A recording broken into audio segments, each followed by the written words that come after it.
ಅನುದಿನ ಅನುಕ್ಷಣ ಮನೆಯಲ್ಲೂ ಕಲಿಯೋಣ, ಕಲಿಕೆಯ ಹೊಸ ಹಾದಿಯಲಿ ಜೊತೆಗೂಡಿ ಹೆಜ್ಜೆಯ ಹಾಕೋಣ, ಸಂತಸದಿ ಕಲಿಯೋಣ ನಮ್ಮ ಹೆಮ್ಮೆಯ ಈ ಕ್ಲಾಸಿನಲ್ಲಿ. Yes sir. Yes teacher. Present ma'am. Ready?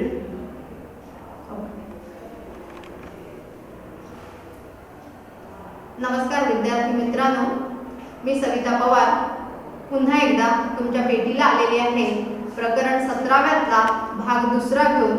आठवलं का बघा प्रकरण 17 कोणतं आहे? तारे आणि सौरमंडळ. तर आता हा जो आपण भाग दुसरा घेणार आहोत त्या दुसऱ्या भागामध्ये आपल्याला काय काय माहिती बघायची आहे बघा. इथे आपल्याला सौरमंडळाची पूर्ण माहिती बघायची आहे.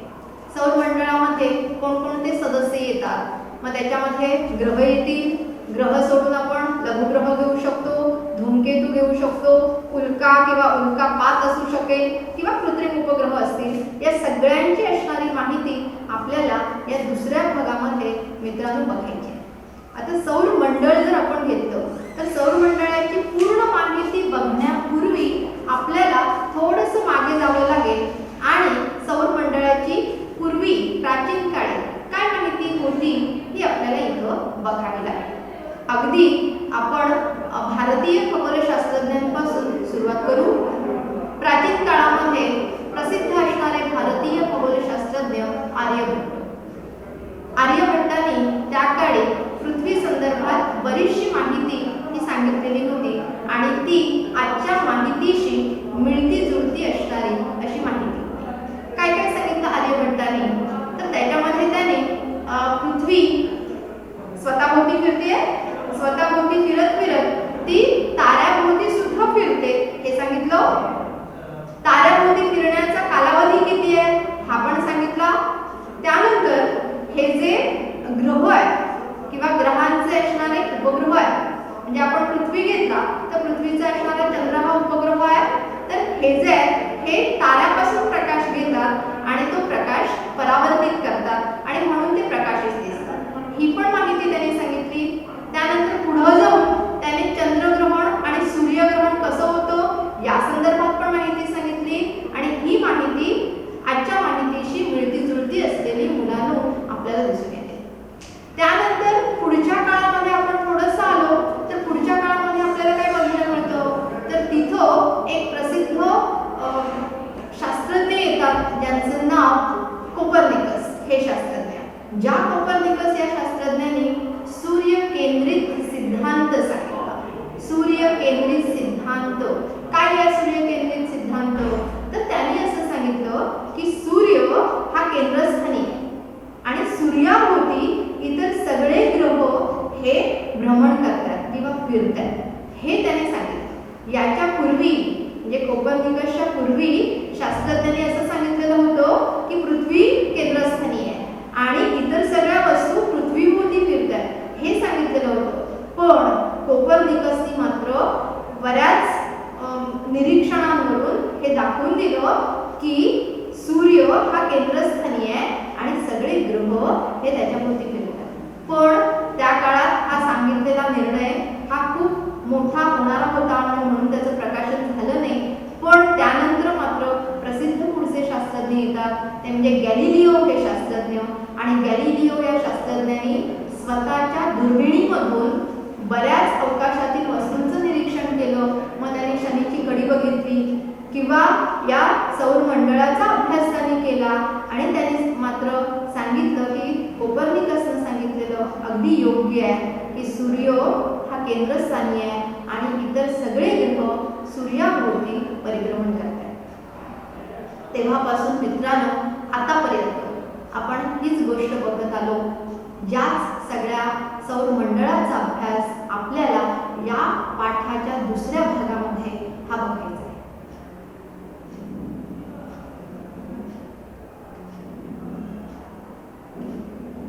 कशाला म्हटलं जातं सौरमंडळ? बघा काय येईल. सौरमंडळामध्ये सूर्य तर आहेच पण सूर्याबरोबरीनं त्याभोवती भ्रमण करणाऱ्या इतर सगळ्या अवकाशामधल्या वस्तू येतील. या सगळ्यांचं मिळून हे सौरमंडळ बनलेलं आहे. मग कोणकोणत्या वस्तू आल्या तर त्यामध्ये ग्रह येतील, उपग्रह येतील, धूमकेतू येतील, उल्का येतील. या सगळ्या गोष्टी येतील की ज्यापासून मिळून हे सौरमंडळ हे बनते. मग या सौरमंडळामधला मुख्य सदस्य कोणता तर तो मुख्य सदस्य आहे तो म्हणजे सूर्य, जो आपला तारा आहे. सूर्य हा आपल्याला किंवा पृथ्वीला जवळचा असणारा असा तारा असेल. आणि हा जो तारा आहे या ताऱ्यापासूनच सर्व ग्रहांना उष्णता किंवा प्रकाश हा मिळतोय. ग्रह बघितले आपण तर ग्रहांना मात्र स्वतःचा प्रकाश नाही आहे, त्यामुळे ते सूर्याकडून येणारा प्रकाश हे मिळवतात. बघा लक्षात आलं का आपण पहिल्या भागामध्ये हा भाग घेतलेला होता की तारे आणि ग्रह यांच्यामध्ये फरक काय आहे. हाच भाग मुलांना पुन्हा एकदा इथं आलेला आहे. मग ग्रहांविषयी आपण काय सांगू. बघा काय सांगता येईल ग्रहांविषयी. ग्रह आता प्रत्येक ग्रह सूर्याभोवती एका विशिष्ट मार्गानं हा भ्रमण करतोय. हा जो त्याचा विशिष्ट मार्ग आहे, आपण जर आकृतीमध्ये बघितलं, इथं आपल्याला आकृती दिसतेय, त्या आकृतीमध्ये आपण बघितलं तर ग्रह हा विशिष्ट मार्गाने या पद्धतीनं भ्रमण करताना दिसतोय. मार्ग साधारण लंबवर्तुळाकार आहे किंवा काही ठिकाणी आपल्याला तो मार्ग गोलाकार पण दिसतोय. हा जो मार्ग आहे या मार्गाला म्हटलं जातं कक्षा. आणि म्हणून आपण म्हणू की ग्रह हे सूर्याभोवती विशिष्ट कक्षेमध्ये हे भ्रमण करतात. आता हे भ्रमण करत असताना त्याच्या दोन गती येतील.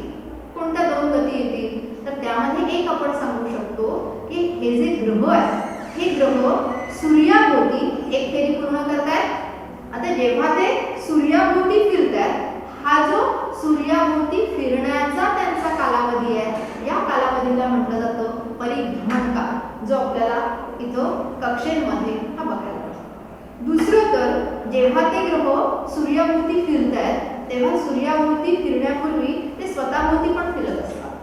म्हणजे ग्रह हे स्वतःभोवती सुद्धा फिरतात आणि स्वतःभोवती फिरण्याची त्यांची ही गती जी आहे ज्या गतीला म्हटलं जातं परिक्वलन गती.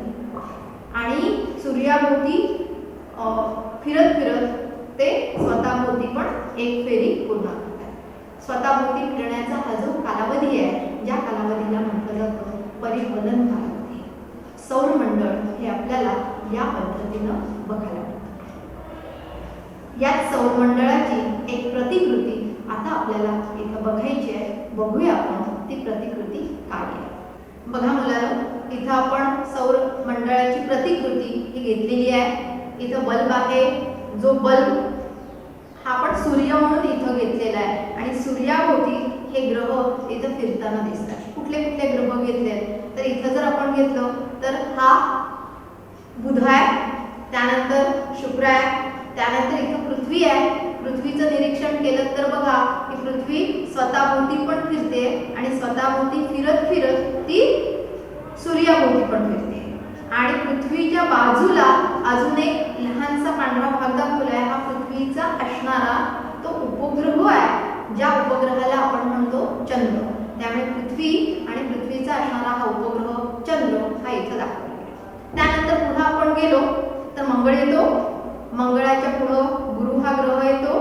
त्याच्या पुढं शनी येतो, ज्या शनीला कडं इथं दाखवलेलं आहे.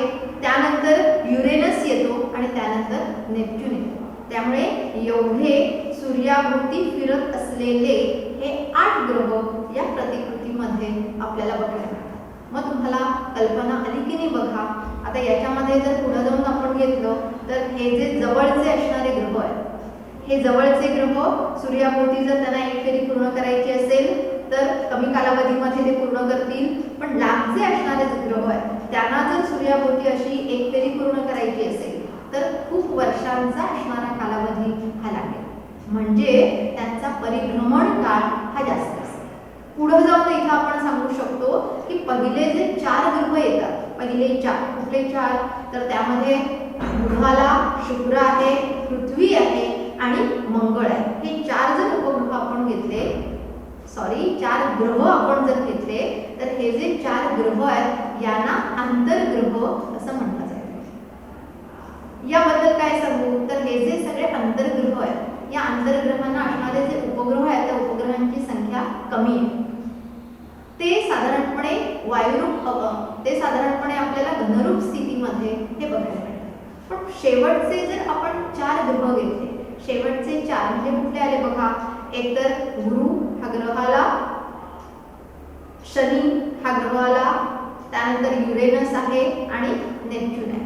हे जर शेवटचे 4 ग्रह आपण घेतले तर या 4 ग्रहांना बाह्य ग्रह असं म्हटलं जातं, कारण ते सूर्यापासून फार लांब असणार आहे. आणि हे जे शेवटचे 4 ग्रह आहेत हे वायुरूप स्थितीमध्ये आपल्याला बघायला मिळतात. यांना वलय आहे. आपण थोडं माहिती घेताना हा भाग घेणारच आहोत. यांना वलय आहे आणि यांचे जे चंद्र आहेत किंवा यांना असणारे जे उपग्रह आहेत त्या उपग्रहांची संख्या सुद्धा इथे जास्त असलेली ही आपल्याला दिसते.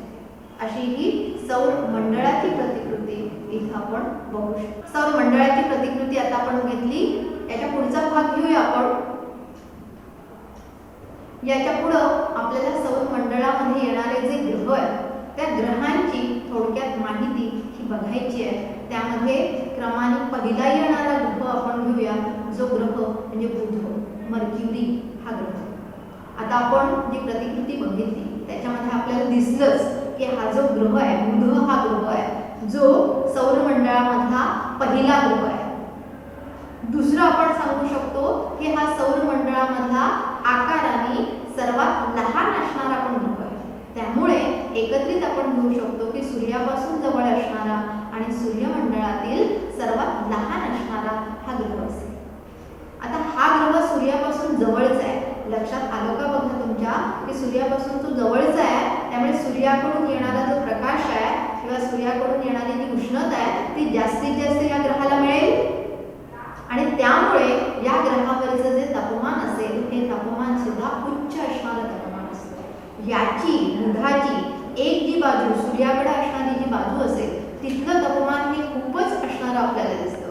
पण त्याची दुसरी जी बाजू असेल त्या दुसऱ्या बाजूचं तापमान मात्र त्या मानानं खूपच कमी असलेलं हे आपल्याला दिसून येतं. आता हा जो ग्रह आहे हा ग्रह आपण पाहू शकतो की नाही तर हा ग्रह आपल्याला बघता येतो. केव्हा बघू शकतो? या ग्रहाचं निरीक्षण आपण केव्हा करू शकतो तर सूर्योदयापूर्वी पूर्वेला किंवा सूर्यास्तानंतर पश्चिमेला 1 ते 2 तासाच्या दरम्यान या ग्रहाचं निरीक्षण आपल्याला आकाशामध्ये हे करता येतं. आता या ग्रहांच्या उपग्रहाविषयी आपण काय सांगू तर या ग्रहाला एकही उपग्रह नाही. असा हा सूर्यमंडळातील सर्वात लहान असणारा ग्रह तो म्हणजे बुध. पुढच्या ग्रहाकडे आपण वळू. 2 नंबरचा असणारा हा ग्रह ज्याला आपण म्हणतो शुक्र. 2 नंबरचा सौर मंडळातील 2 नंबरचा ग्रह. पण पृथ्वीच्या दृष्टीने जर आपण विचार केला या ग्रहाचा तर पृथ्वीपासून जवळ असणारा हा ग्रह ज्या ग्रहाला म्हटलं जातं शुक्र ग्रह. आता या शुक्राविषयी बरीच नावं तुम्ही ऐकलेली असतील. शुक्राला खरं तर तारा असं आपण म्हणतो. शुक्र तारा आहे किंवा इथं आपण त्याला 2 नावं दिलेली आहेत. एकदा त्याला प्रभात तारा असं म्हणतात किंवा संध्या तारा असं त्याला म्हटलं जातं. पण तारा का म्हणतात? खरं तर तो ग्रह आहे पण तारा का म्हणतात तर तो अधिक चमकणार आहे किंवा अधिक तेजस्वी आहे. म्हणजे आपण जर एकूण सौर मंडळाचा विचार केला तर पहिल्यांदा आपल्याला सूर्य अधिक तेजस्वी दिसतो. त्याच्या खालोखाल मागच्या भागामध्ये आपण चंद्र घेतलेला होता तोही तेजस्वी दिसतो आणि त्याच्या खालोखाल जर आपण बघायला आलो तर शुक्र येतो की जो जास्तीत जास्त तेजस्वी आहे आणि म्हणून याला ताऱ्याची उपमा दिलेली आहे. प्रत्यक्षात तो ग्रह आहे. आता याला प्रभात तारा किंवा संध्या तारा असं म्हटले. असं का तर तो सकाळच्या वेळी दिसतोय किंवा संध्याकाळच्या वेळी आपल्याला क्षितिजावर बघायला मिळतो आणि म्हणून त्याला असं नाव हे दिले. आता हा जर शुक्र घेतला जेव्हा शुक्राचं निरीक्षण पृथ्वीवरून केलं जातं दुर्बिणीतून आपण करू शकतो तेव्हा चंद्राच्या कला या चंद्राप्रमाणे असणाऱ्या शुक्राच्या कला या आपल्याला इथं दिसू शकतात. म्हणजे शुक्र सुद्धा आकाराने पूर्ण किंवा त्याचा आकार कमी कमी होत गेलेला, म्हणजे कलांच्या स्वरूपामध्ये वेगवेगळ्या आकारामध्ये आपल्याला शुक्र हा अवकाशामध्ये बघायला मिळतो. या शुक्राला सुद्धा उपग्रह नाहीत. आता शुक्र फिरतो कोणत्या दिशेनं, तर शुक्र जेव्हा फिरतोय तेव्हा तो पूर्वेकडून पश्चिमेकडे फिरताना आपल्याला दिसतो. आणि म्हणून शुक्रावरून जर सूर्य कुठल्या दिशेला उगवतो हे जर बघितलं तर शुक्राच्या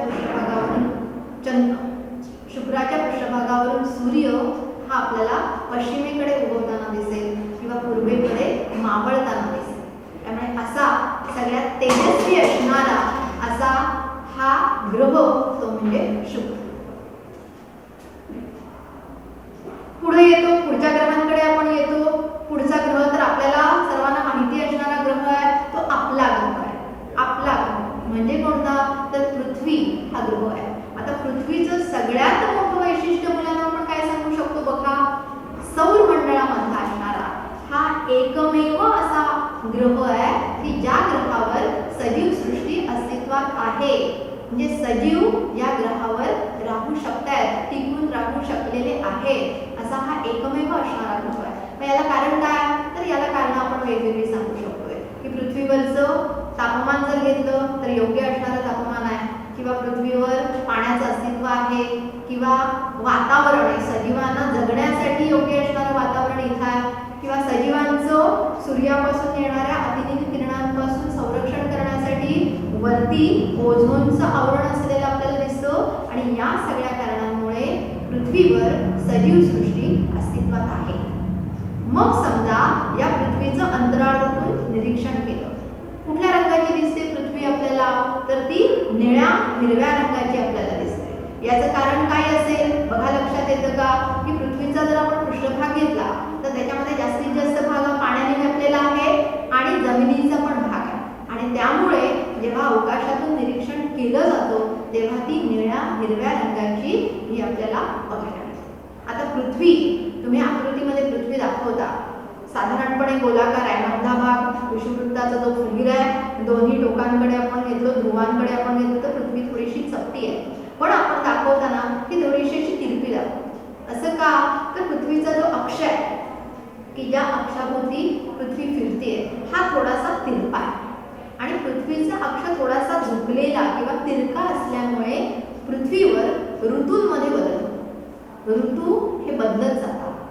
पावसाळा, हिवाळा, उन्हाळा असे जे ऋतू आहेत या ऋतूंमध्ये बदल झालेला आपल्याला दिसतो. मग या पृथ्वीला उपग्रह आहे की नाही, आहे. या उपग्रहाची माहिती तर आपण पहिल्या भागामध्ये घेतलेलीच आहे. कोणता उपग्रह आहे बघा, आठवला का पृथ्वीचा असणारा उपग्रह, बरोबर आहे. पृथ्वीचा असणारा उपग्रह येतो म्हणजे चंद्र, आणि एकमेव असणारा उपग्रह पृथ्वीला आहे.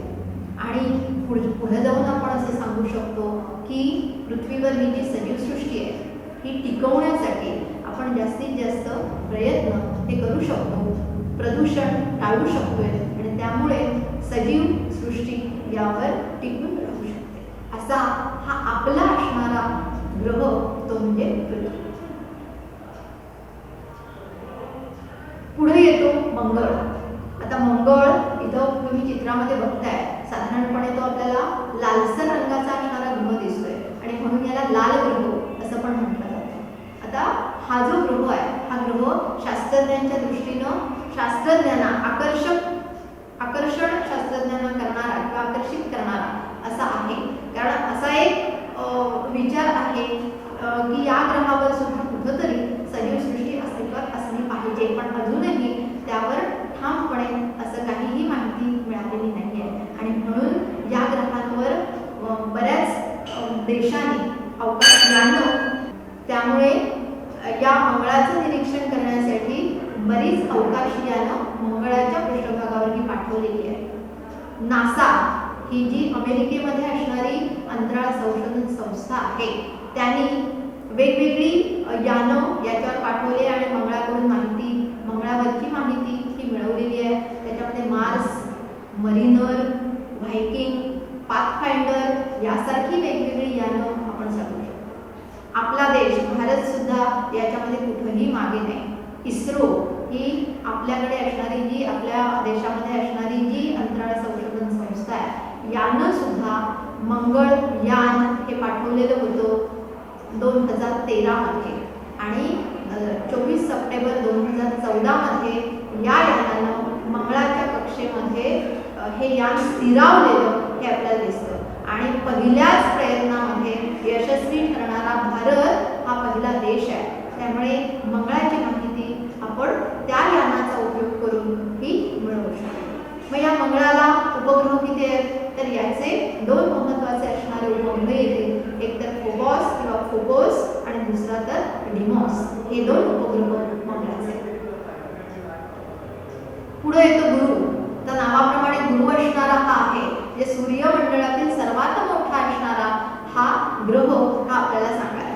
आता आकाराने मोठा असेल तर त्याचं वस्तुमान सुद्धा जास्त आहे.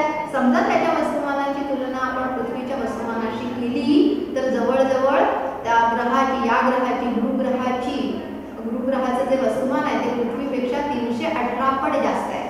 आकार केवढा आहे पृथ्वीशी तुलना केली तर समजा आपण लहानशी गोटी घेतली आणि एक गोटी म्हणजे पृथ्वी आहे असं आपण मानलं तर अशा 1300 गोट्या आपल्याला एकत्रित कराव्या लागतील तेव्हा गुरुग्रहाचा आकार हा आपल्याला बघायला मिळेल. हा ग्रह या ग्रहांभोवती जेव्हा दुर्बिणीतून निरीक्षण केलं गेलं तेव्हा याच्याभोवती कडी किंवा वलय असलेली ही सुद्धा दिसून आली आणि याच दुर्बिणीतून जेव्हा या ग्रहाचं निरीक्षण केलं गेलं तेव्हा त्याचे महत्त्वाचे 4 उपग्रह सुद्धा स्पष्टपणे दिसते.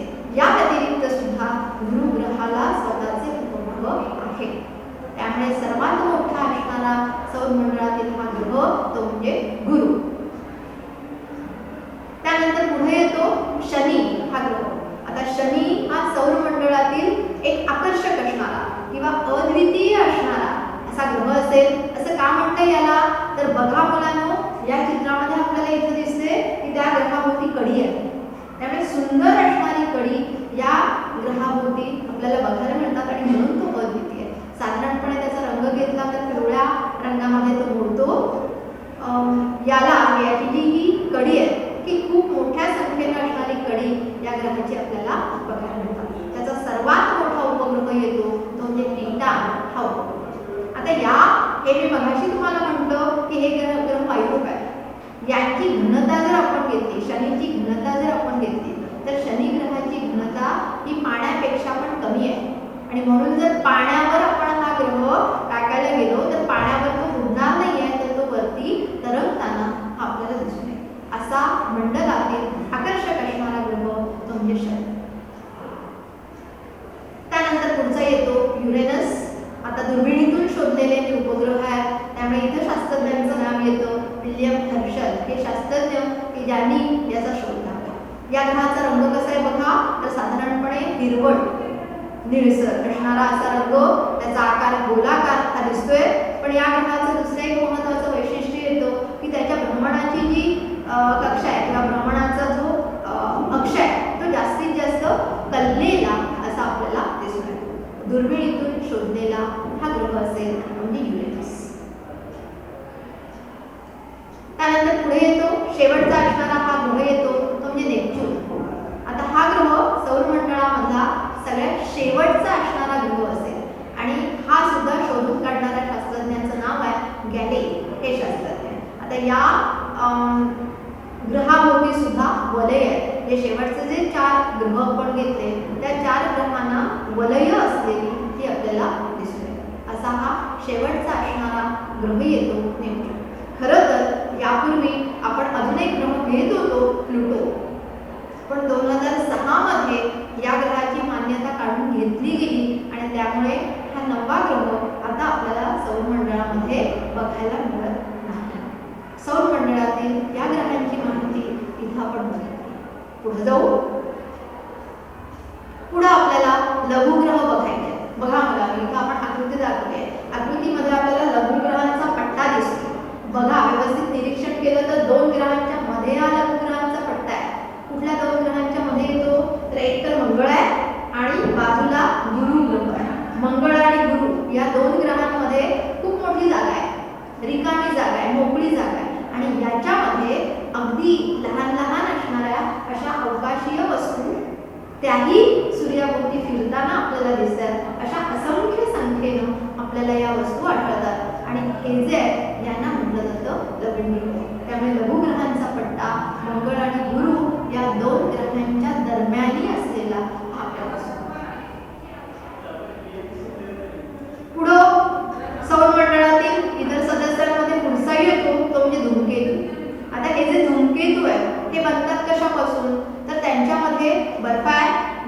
कण आहेत, गोठलेल्या स्थितीमध्ये काही वायू आहेत किंवा लहान लहान असणारे कण आहेत, या सगळ्यांचा मिळून एकत्रित त्यामुळे आपण गोळ्यासारखा भाग तयार झालाय, ज्याला म्हटलं जातं धूमकेतू.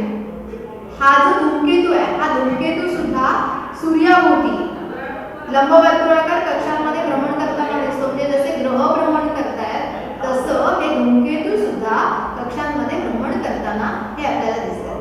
मग असा जो असणारा धूमकेतू आहे त्याचा जर आपण आकार बघितला तर त्याला चमकणारा डोक्यासारखा भाग दिसतोय आणि पुढे असणारा थोडासा शेपटीसारखा पण भाग आपल्याला दिसतोय. हे जे त्याचे महत्त्वाचे दोन भाग आहेत, हे महत्त्वाचे दोन भाग तो जेव्हा सूर्याच्या जवळ येतो तेव्हा आपल्याला स्पष्टपणे बघायला मिळतात. बघा इथे आकृतीमध्ये आपण तेच दाखवलेलं आहे. सूर्य आहे आणि सूर्याच्या भोवती आपल्याला धूमकेतू फिरताना हे दिसतात. तिथं आपल्याला सरळ सरळ शेपटीचा भाग बघायला मिळतो. जसजसे ते सूर्याच्या जवळ येतील तसतशी शेपटी त्यांची लांब लांब पोहोचेल, कारण त्याच्यामध्ये असणारे जे कण आहेत ते सूर्याच्या उष्णतेनं विखुरले जाते किंवा विरळ होत गेलेले आपल्याला दिसतील आणि त्यापासून त्याची शेपटी तयार होते. पण मुलांनो, आकृतीमध्ये तुम्हाला लक्षात आलं का बघा की ही जी शेपूट आहे ती सूर्याच्या उलट दिशेला आहे, विरुद्ध दिशेला आहे. त्यामुळे आकृती काढत असताना या गोष्टी लक्षात घेणं गरजेचं आहे. आता हे जे धूमकेतू आहे याच्यामध्ये एक महत्त्वाचा धूमकेतू येतो आणि तो म्हणजे हॅलेचा धूमकेतू. हॅले हे शास्त्रज्ञ आहेत. यांनी जेव्हा दुर्बिणीतून निरीक्षण केलं तेव्हा त्यांना हा धूमकेतू पहिल्यांदा दिसला आणि नंतर त्यांनी असं सांगितलं की हाच धूमकेतू आणि 75 ते 76 वर्षांनी दिसेल आणि खरोखरच हा धूमकेतू पुन्हा एकदा दिसला आणि म्हणून या धूमकेतूला नाव दिलं गेलं हॅलेचा धूमकेतू. हा प्रसिद्ध असणारा धूमकेतू जो 75 ते 76 वर्षांनी हा दिसतो. पुढची येते उल्का किंवा उल्कापात. काय आहे उल्का म्हणजे? बघा इथं आपण उल्केचं चित्र दाखवलेलं आहे. आता उल्का म्हणजे काय तर धातून युक्त असणारे हे दगडच आहेत. ते आकाराने लहान असतील किंवा आकाराने मोठे पण असतील. त्यामुळे अगदी बारीक वाळूच्या कणापासून ते मोठ्यात मोठा दगडापर्यंत या उल्कांचा आकार हा असू शकतो. इथं उल्कापातामुळे निर्माण झालेले एक सरोवर दिले ते म्हणजे लोणार सरोवर. महाराष्ट्रामध्ये बुलढाणा जिल्ह्यामध्ये असं सरोवर जे उल्कापातामुळे निर्माण झाले. आणि त्यानंतर शेवटचा भाग येतोय तो म्हणजे कृत्रिम उपग्रह. बघा मुलांनो, इथे आपण आकृती दाखवली आहे कृत्रिम उपग्रहांची. भारताचा अवकाश कार्यक्रम इथं आपल्याला कृत्रिम उपग्रहांमध्ये हा बघायचा आहे. सुरुवात कुठून करू तर भारतानं बेंगलोरमध्ये इस्रोचं असणारं कार्यालय हे आपल्याला बेंगलोरमध्ये बघायला मिळतं. ISRO ISRO Indian space research organisation ही संस्था, ही ज्या संस्थेची स्थापना 1969 मध्ये करण्यात आली आणि त्यानंतर भारतीय अवकाश कार्यक्रमाला ही सुरुवात झाली. भारतानं पहिला उपग्रह अवकाशामध्ये कृत्रिम उपग्रह पाठवला. त्या उपग्रहाचं नाव येतो आर्यभट्ट. आपल्याला आकृतीमध्ये जो कडेला दिसतोय तो आर्यभट्ट हा उपग्रह. आणि त्यानंतर भारतानं अवकाशामध्ये पुष्कळ उपग्रह सोडले, ज्यामध्ये इन्सॅट प्रकारचे उपग्रह असतील, IRS प्रकारचे उपग्रह असतील, एज्युसॅट एज्युकेशनवर आधारित उपग्रह असेल, कल्पना 1 हा उपग्रह असेल, असे पुष्कळ उपग्रह भारतानं अवकाशामध्ये सोडले गेले. त्यानंतर भारतानं काही अभिमानास्पद असणाऱ्या गोष्टी सुद्धा या अवकाश कार्यक्रमाअंतर्गत केलेल्या आहेत. त्यामध्ये आपण चांद्रयान मोहीम सांगू शकतो. चंद्राच्या अभ्यासासाठी ही चांद्रयान मोहीम भारतानं राबवली. मंगळयान मोहीम ही सुद्धा आपण मगाशी घेतली की जी सुद्धा भारतानं यशस्वी करून दाखवली. आणि त्यानंतर इस्रोद्वारे एकाच यानातून एका वेळी 104 उपग्रह अवकाशामध्ये पाठवले. ही सुद्धा काय म्हणू आपण की भारतानं पहिला भारत हा देश की ज्यानं असे 104 उपग्रह अवकाशामध्ये पाठवले हे आपल्याला दिसतात. त्यामुळे भारताचा अवकाश कार्यक्रम या पद्धतीने आहे.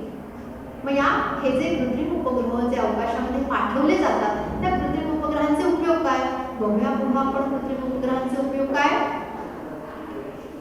थांबूया इथं आपण. धन्यवाद.